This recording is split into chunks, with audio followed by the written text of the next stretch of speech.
আমরা ইংরেজিতে use to এর পর ভার্বের সঠিক ফর্ম ব্যবহার করতে অনেক সময় ভুল করে থাকি। We use use to talk about a past situation that is no longer true. আমরা অতীতে কোনো কিছু করতে অভ্যস্ত ছিলাম, কিন্তু বর্তমানে সেটি আর করা হয় না, এমনটি বোঝাতে ইউজ টু ব্যবহার করা হয়। এক্ষেত্রে সেন্টেন্সের স্ট্রাকচারটি হবে subject plus use to plus ভার্বের প্রেজেন্ট ফর্ম।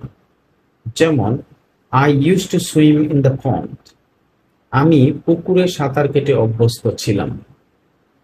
কিন্তু যখন আমরা ইউজ টু এর আগে বি ভার্ব ব্যবহার করব, যেমন am, is, are, was, were ইত্যাদি, তখন সেন্টেন্সটির স্ট্রাকচার হবে subject plus be verb plus use to plus ভার্বের সাথে আইএনজি।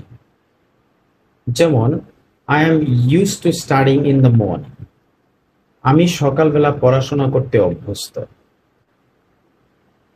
অর্থাৎ ইউজ টু এর আগে যদি বি ভার্ব না থাকে, তাহলে ইউজ টু এর পর ভার্বের প্রেজেন্ট ফর্ম হবে। আর যদি ইউজ টু এর আগে বি ভার্ব থাকে, তাহলে ইউজ টু এর পরে ভার্বের সাথে আইএনজি যুক্ত হবে।